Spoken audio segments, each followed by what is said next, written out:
Hi, ako po si Evangeline D. Asuncion at ito po ang aking final project sa Pilipino. Natatalakayin ko po ang Kabanata 1 hanggang sa Kabanata 10. Kabanata 1. Ang kalikasan ng retorika. Ang kalikasan ng retorika ay naglalayong magamit ang mga pamamaraan na ito upang maipahayag ang mga ideya, makumbinsi ang iba, at magkaroon ng epekto sa mga tao. Ito ay isang mahalagang kasanayan na maaaring gamitin sa iba't ibang larangan tulad ng politika, edukasyon, pangangatwiran at iba pa. Kabanata 2. Ugnayan ng retorika at gramatika. Ang retorika at gramatika ay magkakaugnay na nagtutulungan sa pagbuo ng epektibong komunikasyon. Ang tamang paggamit ng gramatika ay mahalaga upang maipahayag ng malinaw at tumpak ang mga ideya sa retorika, habang ang retorika ay gumagamit ng pamamaraan upang maipahayag ng epektibo ang mga ideya sa pamamagitan ng patakaran ng paggramatika.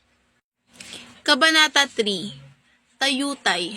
Ang mga tayutay ay ginagamit sa iba't ibang anyo ng panitikan, tula, musika at iba pang pangsini upang magbigay ng malalim na kahulugan, emosyon at epekto sa mga mambabasa o tagapakinig.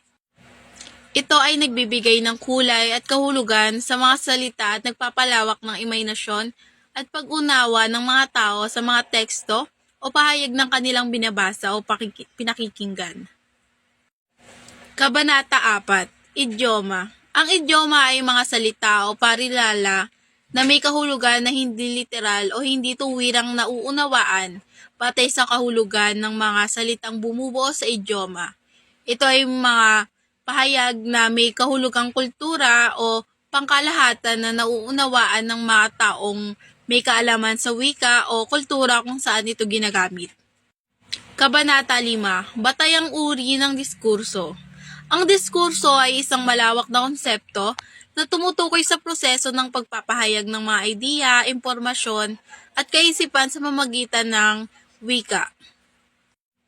Kabanata 6. Pagsasaling wika. Ang pagsasaling wika ay ang proseso ng paglilipat ng isang teksto mula sa isang wika tungo sa ibang wika, na may layuning mapanatili ang kahulugan at mensahe ng orihinal na teksto. Ito ay isang mahalagang gawain sa larangan ng komunikasyon at pagpapalaganap ng kaalaman sa iba't ibang kultura at wika. Kabanata 7. Ang pagsulat ng komposisyon. Ang pagsulat ng komposisyon ay isang proseso ng pagbuo ng isang teksto o sulatin na may layuning maglahad ng isang ideya, pagsusuri, argumento, o impormasyon. Ito ay isang mahalagang kasanayan na kailangan sa iba't ibang larangan tulad ng akademiko, profesional, at personal na pagsulat. Kabanata 8. Mapanuri at kritikal na pagbasa.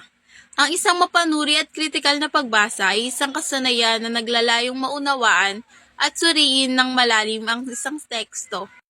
Ito ay isang proseso ng pagsusuri at pag-evaluate ng mga ideya, argumento, at impormasyon na nakalimbag sa isang teksto.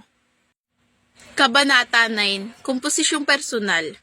Ang komposisyong personal ay isang uri ng sulatin na naglalaman ng mga personal na karanasan, opinyon, at pagninilay-nilay ng isang individual.